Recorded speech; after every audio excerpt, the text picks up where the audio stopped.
Hey, what's up, everybody? It's Sim Daddy, and if you're wondering who the hell is Sim Daddy, let's try and get that answer for you. The truth is, it'll be very much defined by you guys, and what I mean by that is the fact that I come here to you today in peace, with no particular goal in mind, no goals at fame. Um, Really, I'm doing this mostly for myself, and I'll get into that and the reasons why in a bit. Um, and maybe it'll make a little sense to you, and maybe some of you can relate.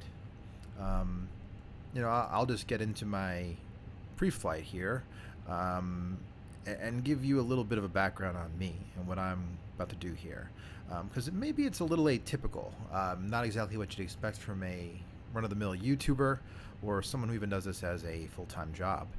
I have a full-time job, quite a good one, and it's not something I'm looking to give up. I have no goals or aspirations in mind, or fame, or dreams of internet glory, so to speak. Um, but what I am is a flight sim enthusiast. I'm really an enthusiast for pretty much all games. And as you can tell by my name, Sim Daddy, I am a father. I'm not young anymore by the gaming world standards. Um, but what I do have is two precious little girls and a wife that take up a lot of time. It's all perfect. And when I do have those moments at night when my baby's about to go to sleep and I get some time to rest and relax and do some flying, those are times I relish quite,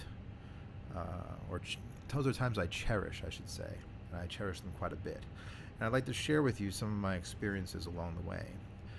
Um, I'm taping them more so for myself. That sounds a little selfish, but it's the truth.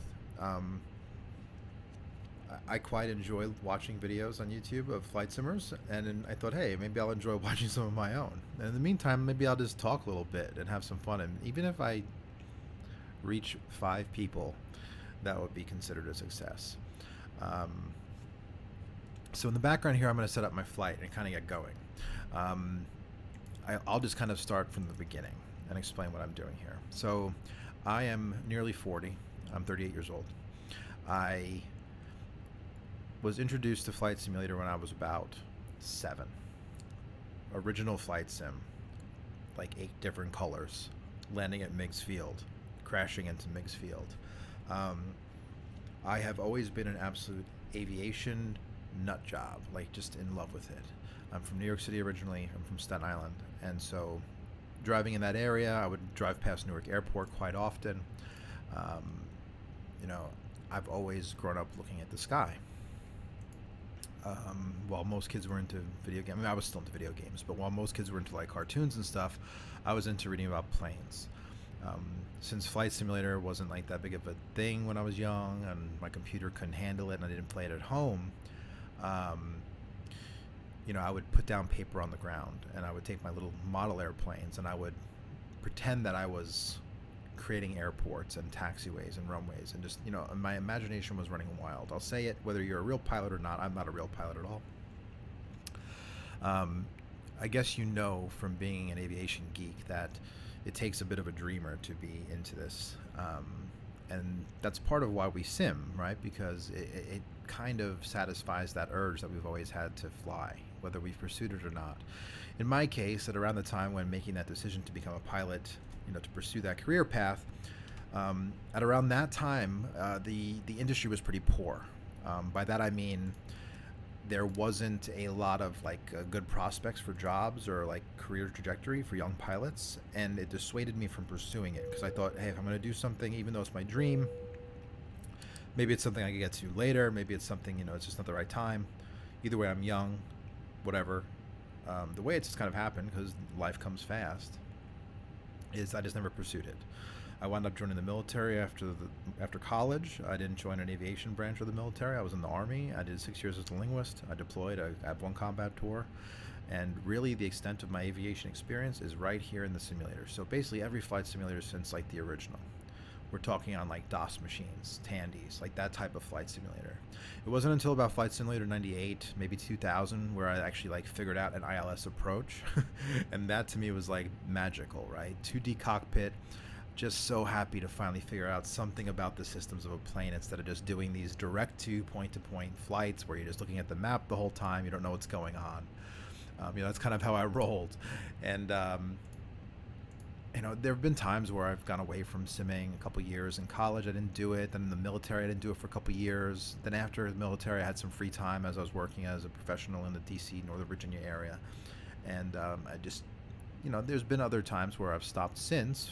But right now, I'm in a point where I have so little free time that I really cherish the hour or two I have at night to fly. So I'd like to share that experience with people. Maybe there's some of you in that group of folks who are just kind of on the cusp of starting a family, or you've started a family yourself, you have a job, you have responsibilities, and really you do a lot more watching than flying yourself. If that's like you, if that's like who you are, no, you're not alone. Now, as far as actual skill within the sim, I kind of know how to do things. I fly payware aircraft. I try and keep it legit, like real routes, and unless I'm flying for a virtual airline, something like that. But I'm not too serious, right? I satisfy that kind of in between where I appreciate real world procedures and whatnot. But I'm not flying on VATSIM. I don't have time for that. I'm clicking around the views with my mouse for the most part, right clicking and dragging. I have track IR coming, by the way. I realize that's probably an investment I should have made long ago. But other than that, I keep it to an offline mode with AI aircraft. I have AIG aircraft loaded up. And I just have fun with it, right? And that's really what it's all about.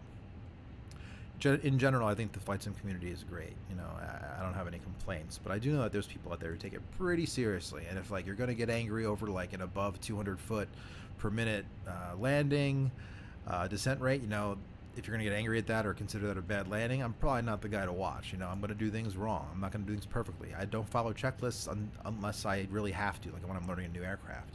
I've been flying Airbuses and Boeing so much in these sims. I've been a PMG TG customer since FS9. I've been flying Airbuses of all different types and multiple sims. I also play X-Plane. I kind of know at least how to get from point A to point B, and that's what you'll see me do here. So it's not going to be perfect. But if you're newer, if you're just kind of learning how to tackle the systems, especially with MSFS, the new one coming out, this is such a more accessible sim now to people. And it's on the Xbox, that blows my mind, It's still kind of new information to me because I did take about a year or two off after my babies were born. They're going to be 3 in July. I did take some time off, so I didn't really follow early development of MSFS, and to know that I was on the Xbox, that just kind of boggles my mind. I just don't really get putting a controller to this thing. But hey, you know what? To each their own, and I'm glad that more people are getting out because that means there's more customers, and the payware developers are going to follow in kind. And I don't think that could be bad in any way for the sim overall.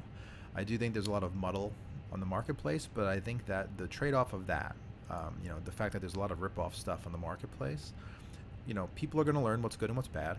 And the best part about the entirety of Flight Sim now, the new Microsoft Flight Sim, is that the freeware market is a lot like X-Planes in that they're viable, they're pretty, and the libraries are verbose. You're going to get a lot of good options to not have to invest extra money into the sim and still get a lot of enjoyment out of it.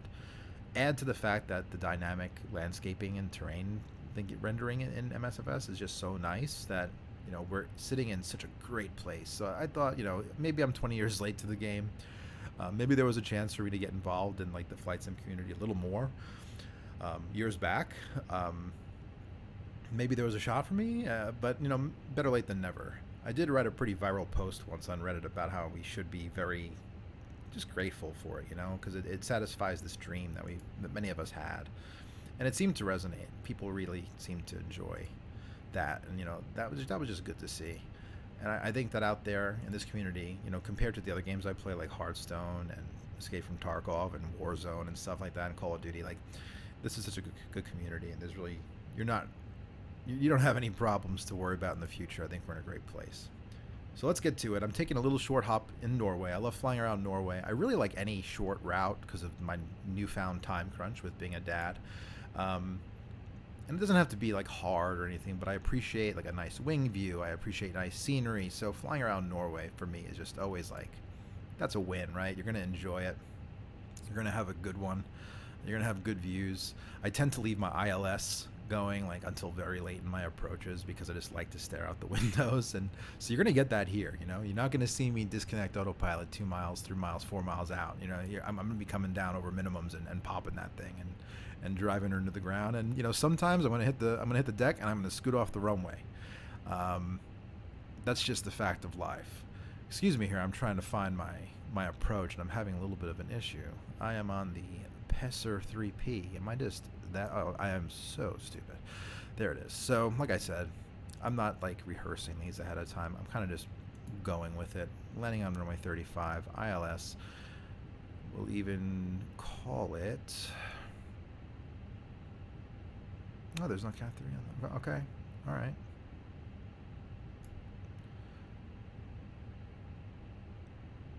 All right. I guess it's that one, right? I'm not perfectly well read on the charts. You'll definitely recognize that I have some downfalls as far as understanding things like which minimums do I pick. Like sometimes I just don't know. I just try and get things close.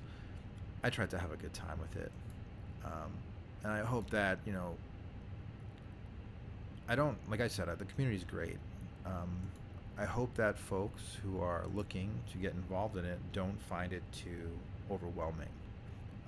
It's accessible, and most of us, especially those of us without real-world flight experience, we also are in a boat where we didn't know what the hell we were doing at first either, right? So let's embrace those people. Let's welcome into their channels, and I know most people do, and that's great to see.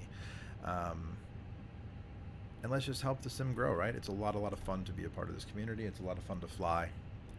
And though I'll never be a real pilot, I'll probably never even get in a real plane for a lesson. It doesn't seem worth it to me if I'm not going to become a real pilot.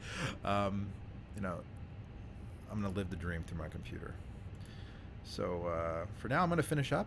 I'm going to go a little dark on my microphone, and I'll catch you in the air.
airport information, India 0600 Zulu.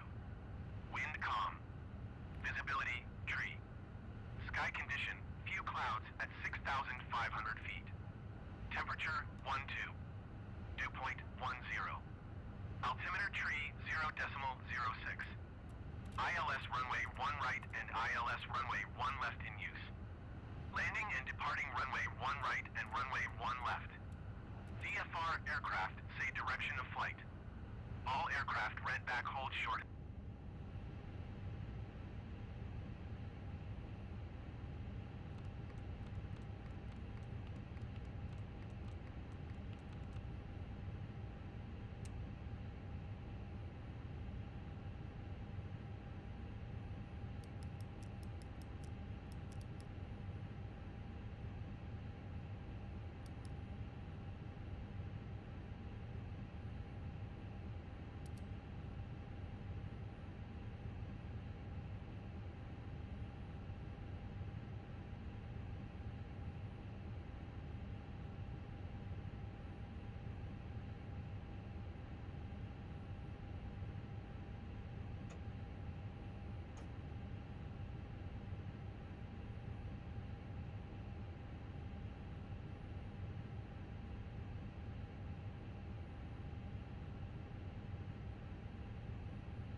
So you'll notice that delayed a little bit, and that's because I have never really had a performance,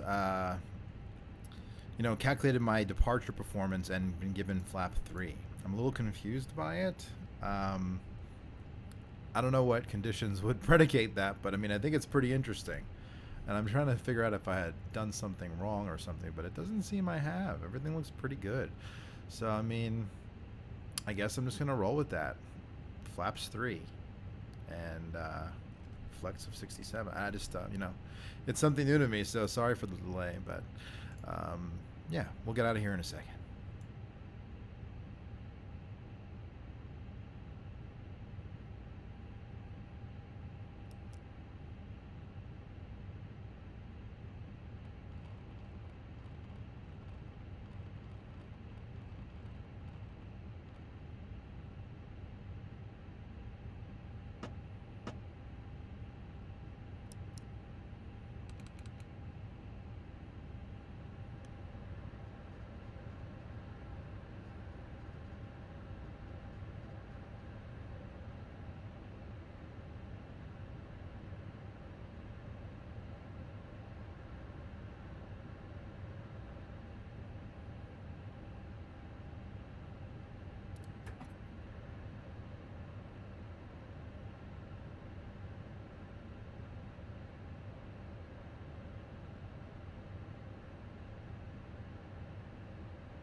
Cockpit to ground. Cockpit to ground. This is ground. Stand by. This is ground. Stand by. It's doing that little double speak thing that happens sometimes. I've had it repeat itself as much as 4 times at once. I know Fenix claims that pushback toolbar doesn't work with the Fenix, or it's not compatible, or at least it's not built around it. And as such, there could be problems, and I do get it once in a blue moon, but generally speaking, pushback toolbar has been fine with me with the Fenix, and it'll probably be fine with you too. Just really depends. Just be careful how you click. Maybe I've even double clicked and that's what happened. I don't know. Either way, pushback toolbar, great add-on. Okay, sir. Use it the bypass as bin is installed. All doors and hatches closed, and all ground equipment is removed. Okay, sir. The parking bypass brakes bin are is set. installed. You may all lift. doors and hatches The parking closed, brakes and are all ground set. You equipment may is lift. removed. Parking brake set. Lifting the aircraft. Parking brake set. Lifting the aircraft.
Alright, and this happens sometimes. I think sometimes you have to jog it into, like, a manual. So I would just cancel it here. And I will do my own. I'll stop Ground. Please cancel pushback operation. Roger, And then I'll just pushback no canceled. big deal. Cockpit to ground. This is ground. Stand by.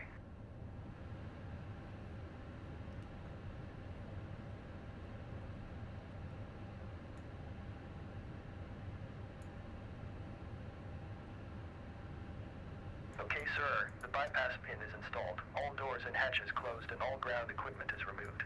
Please set parking brakes.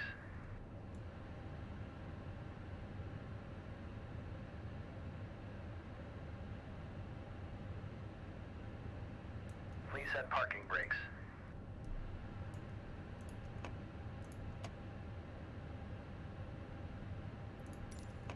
Please set parking brakes.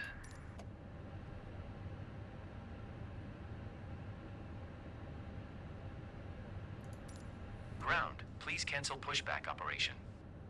Roger, pushback canceled. Good times. So let's figure this out.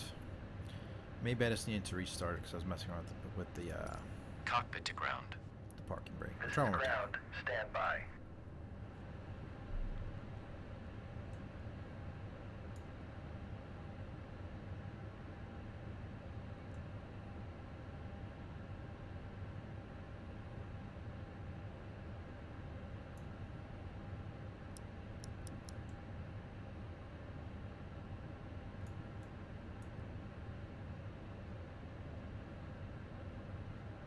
Okay, sir. The bypass pin is installed. All doors and hatches closed and all ground equipment is removed. Please set parking brakes.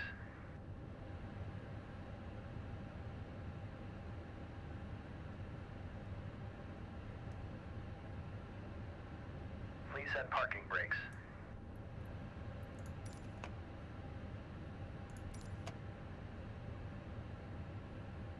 Please set parking brakes.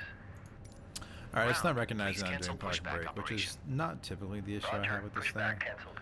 But either way, I could do it through the Fenix itself. Let's see if that works.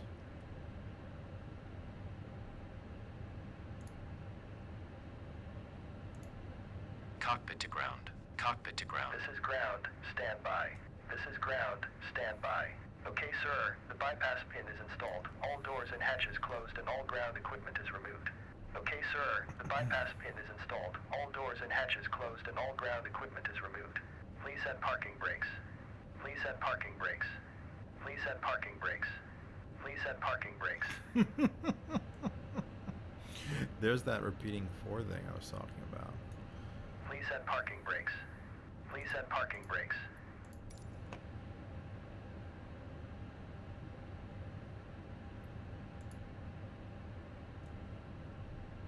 Let me see if I can just get around this.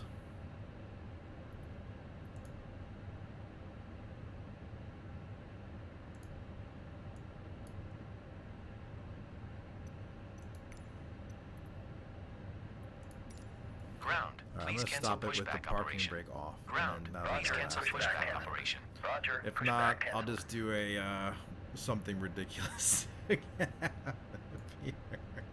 Who knows? Cockpit to ground. This is ground. Stand by. I know typically you'd have parking brake off, but generally it doesn't matter with pushback toolbar. You would have parking brake off and you'd be on the chocks, and then you would set your parking brake after the fact or something like that. I mean, at least that's how it is in the 737. Maybe not. Maybe I'm mixing up my aircraft. But anyway, we're going to do a quick flight in Norway. I enjoy Norway a whole lot. It seems like a bit of a cop-out flight because everyone knows Norway on YouTube. But, you know, it does satisfy the urge to go between 2 decent airports. But in both X-Plane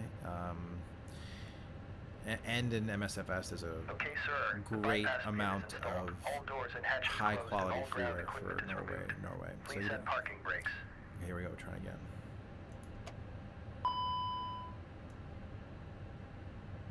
Parking brake. What the hell Please does set that mean? parking brakes.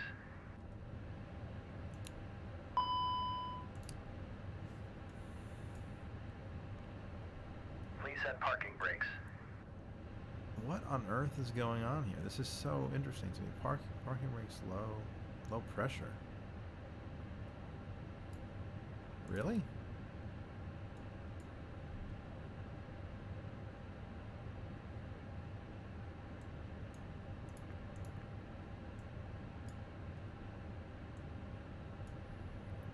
I did set the parking brake, guys, so I mean, what do you want me to do? Brake Y accuracy.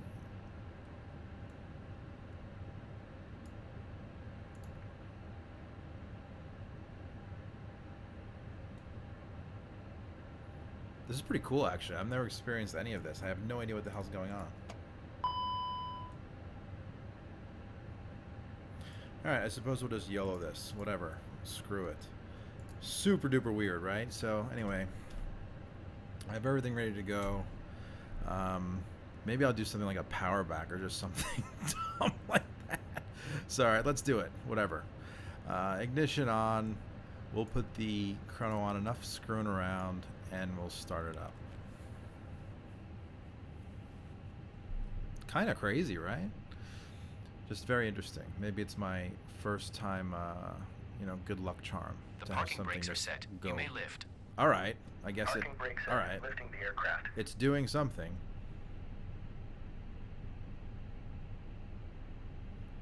Amazing. Standing by for pushback. I had just started, like, talked about how pushback toolbar has been great for me. and this is what's happened. So I'm turning on the engine a little early, but it looks like we're gonna get a pushback, which is nice.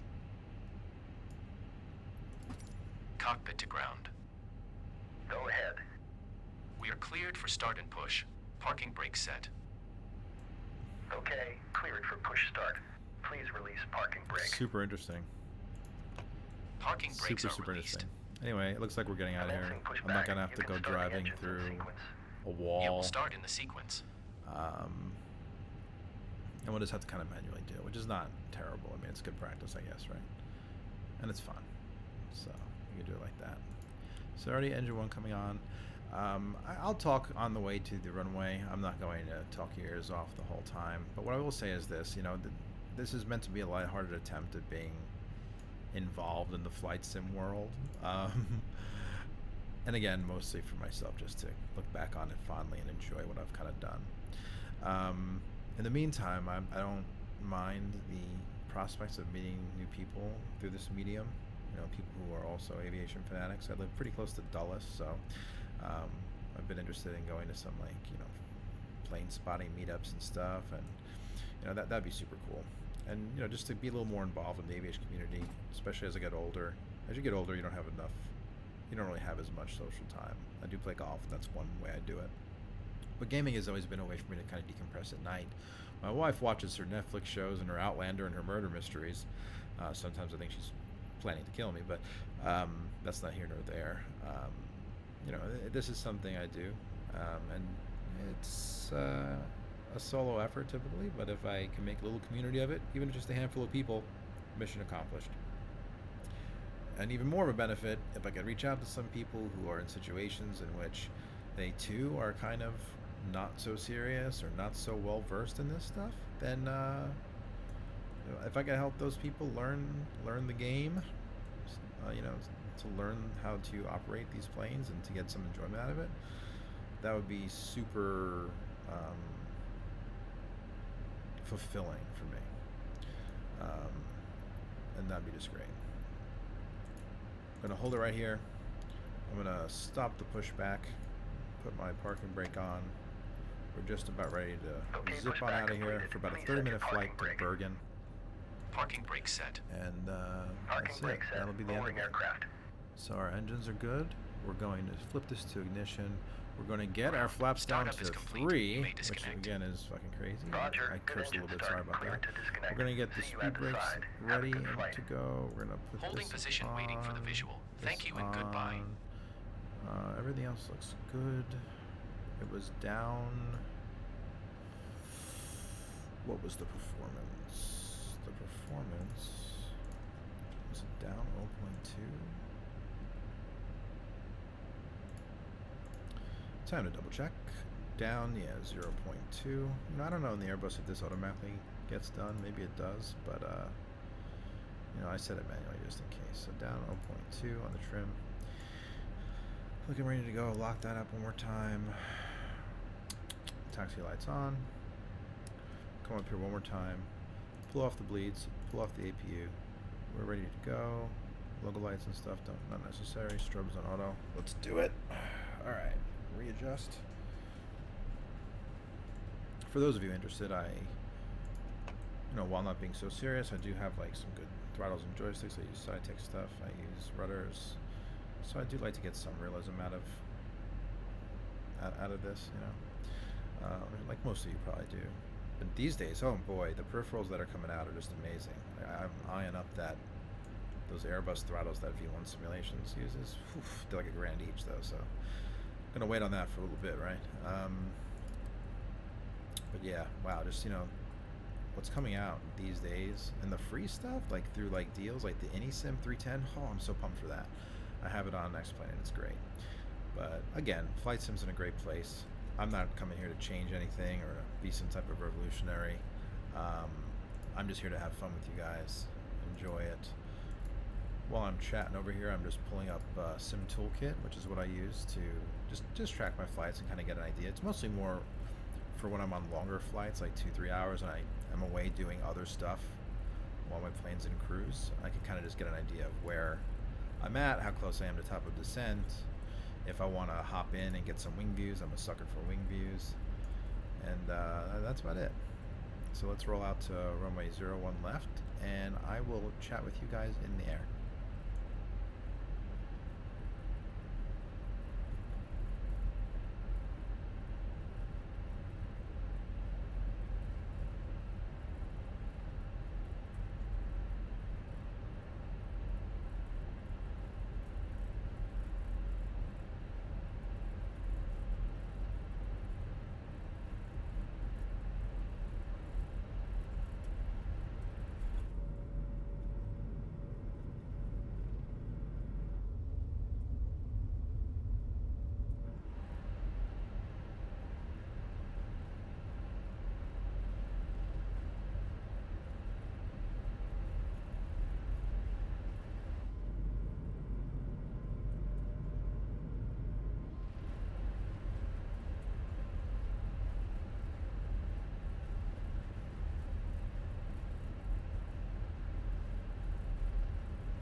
Alright, so interestingly, we're getting up to cruise now, and I have exactly 1 minute between top of cruise and top of descent to, you know, kind of configure.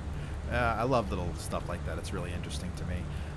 It makes for a lot of fun, and you don't dilly-dally, and you just get right to it. So what I'll typically do, and this might not be proper procedure, but I come down to the most logical, lowest number, and I get that number up into my little config up here before I go top of descent. And as I understand it, I am going to be descending almost immediately after getting top of cruise.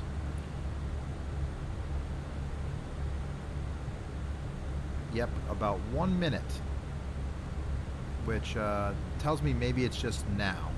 I don't know. You know what? I hit top of cruise early. Interesting. That doesn't typically happen where you're kind of cruising. You know, this is just all sorts of weird today. And I'm learning new things about this. So maybe there's something about the elements that made me get on par quicker. I appreciate the extra 2 minutes to adjust, and let me pull this thing down to 2,500 feet, so that we're kind of set up and ready to go for the approach. Yep, there's my little notch. I have about a minute here. Let me get over here and pull up my approach plates, and I can tell what the ATIS is and get a better accurate representation of what the QNH will be on arrival. I do have Active Sky up from X-Plane just to kind of plug in figures and check things out. They tend to be off by 1 or 2 in the QNH and stuff like that. So 125.250,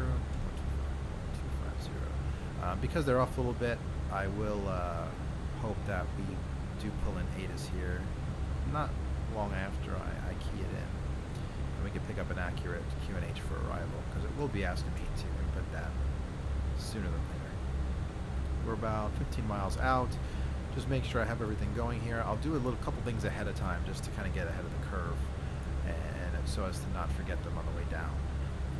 The couple times I've done like test runs in the past with talking and flying, you know, it's just a mess, and I'm not used to doing it. And that time is especially now. I'll get ahead of the game and put this to tilting below, so my TCAS is pointing down. I tend to forget to do that, and then I don't see things below me. I never even turned the seatbelts off, but we'll turn them back on to prep everybody for approach, or for descent.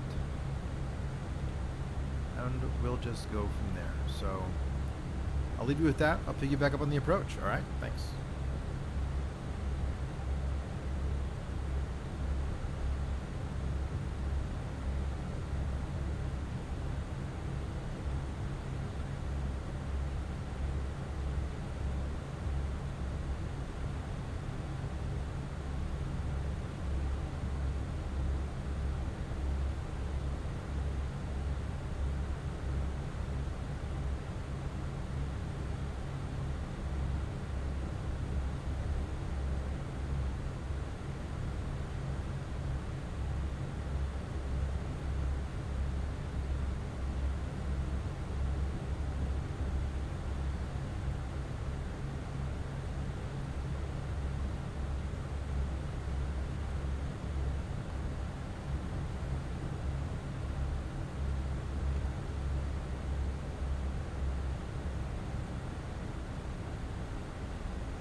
airport information, Quebec 0700 Zulu. Wind calm. Visibility tree. Sky condition, few clouds at 6,400 feet. Temperature 1 tree. Dew point 10. Altimeter tree 0.02. ILS Whiskey runway 17 in use. Landing and departing runway 17.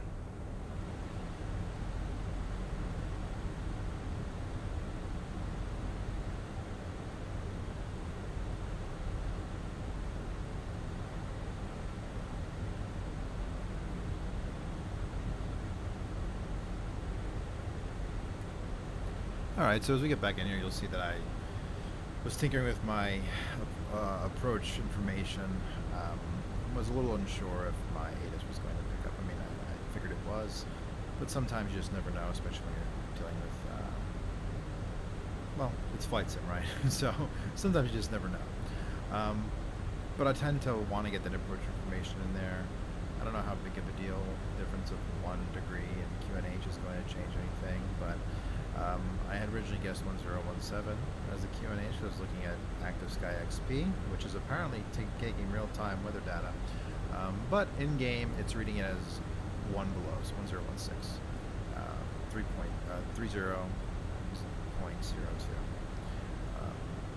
which should be 1016 in QNH. So I should be good. I set the medium auto brake for my approach calculations in the EFB. I'm probably going to go with low. I just like to take it safe, quite safe. I'll set this now just to get it out of the way. You don't really have to set it that early, but having the spray brakes there just ready to go is not going to hurt you. And we're ready. So we're going to make our approach into Bergen. Like I said, I mean, just look outside. This is like southern, not even southern, but you know, it's not like in the real thick of Norwegian landscape, but just look how beautiful this is. Like, you don't get this in many places, you know, and sometimes the game struggles to keep up with the dynamically generated land, but I mean, can you really spot inaccuracies here? I mean, this is stuff you pay hundreds of bucks for, and it takes up so much space on your hard drive for previous iterations of Flight Sim, X-Plane, anything, right? This is really where it's at. So, I mean, I just can't get enough of this. So, in spite of the fact that we're kind of low on long-range aircraft, heavy, so to speak, I think that'll change in time. We know that PMDG will ultimately catch up, and competition will grow. Maybe quality things will come in with their 787 out of nowhere. We'll get to experience that. Either way, I think we're in good shape as far as what's coming down the pike for payware aircraft and Flight Simulator. And I just don't see how anyone can make the jump. So if you have the opportunity to, and I understand some people on a budget, some people aren't as blessed, or they're not as experienced in a career, and they're not generating as much income. I get it. Flight Sim is an expensive hobby. When you have the time, invest in the right things, invest in things you like, invest in things that are going to keep you coming back, get your money's worth of what you invest, and just scan free outlets for everything else, and I think you'll come out ahead of the game. It's a great hobby. I do strongly suggest you get into it. I'll talk with anybody about it. Some people might be upset that people are concerned that people would think they're a nerd or something about flying their virtual planes. Not me. To me, it's an interesting thing to talk about. It's very unique. I don't really ever meet any random people on the street who do Flight Sim, right? Do you? I don't. So, take some pride in it. It's an interesting topic. It's an interesting hobby, and you're learning about the systems of a seriously highly advanced piece of technology. And while you're never going to be a real pilot, the question I always get is, hey, if the pilot had a heart attack, could you go and land the thing? I always say yes to that question, by the way. Even though it's probably not true, I at least wanted to say that I could give it a shot, right? Take some pride in the hobby. There aren't many hobbies you can say that, and I think flight simmers are people who can. So, relish that fact. We're doing something really cool. I'll get quiet again here as we approach, then I'll join you when I get on the ground for our sign-off and a goodbye. Just to reiterate, I don't take approaches like super hardcore serious. I stay in my ILS until a very late part of the approach. I like to just kind of take in all of the wing views and the scenery, and that's especially true in places like Norway. So don't expect or don't be concerned about me or confused when I disconnect autopilot at like minimums, right? So, yeah. So if you've with me so far, thanks for sticking with me to this point, and I'll see you on the ground.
2,500.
Hundred above.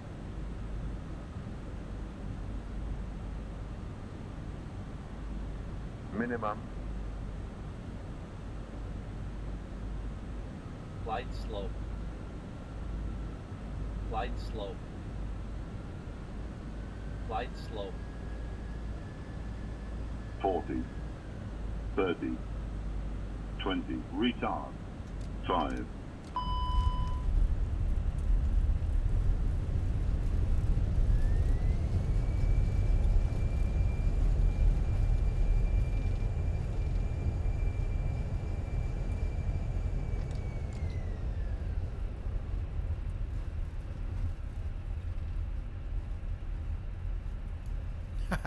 Classic FS, right? I'm not about to go around for something like that. I mean, that's kind of what you run into when you're running AIG AI. It just happens. You hope to play around it. You hope that you have your runways right and whatnot. It does appear that maybe a runway flipped, and maybe that's what happened. On the way in, I was like, "Ooh, a plane's waiting for me while I'm on final. That's pretty cool AI." And I think it was just waiting for another plane. So I don't know what the deal was. I don't know what happened. I don't know why a plane would be waiting there. I guess, I mean, I had the right active runway. So I don't really know what happened there. I mean, just chalk it up to like a weird situation with the AI. But again, I mean, sometimes if I feel like hopping around and running like flying a go around, like I'll take it out and I'll head around and I'll start my go around procedures and whatnot. But generally speaking, that's not going to happen. I just kind of want to get done. Like I talked about, I don't really have the time. I get up pretty early for work. I know, generally speaking, at least once in the middle of the night, my girl's going to wake up, and that's where we are. But anyway, I wanted to thank you for flying with me today. I hope you've had a chance to enjoy some of this. you know, this isn't really supposed to be instructional by any means. This is more introductory and just a way of introducing you guys to me. But I do hope that you've enjoyed watching. And maybe if it was informative, great. But if not, you know, I hope it's something that will compel you to return and maybe subscribe to me and come check me out next time I'm live or next time I post a video. And if I haven't said it already, I'd like to reiterate, please, by all means, make some suggestions about what you'd like to see. I'm not a fan of doing exactly what other YouTubers do, but I do like interesting, unique routes. For now, I like flying the A320.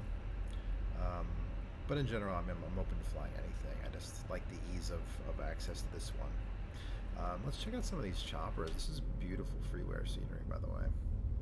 Available on flightsim.to.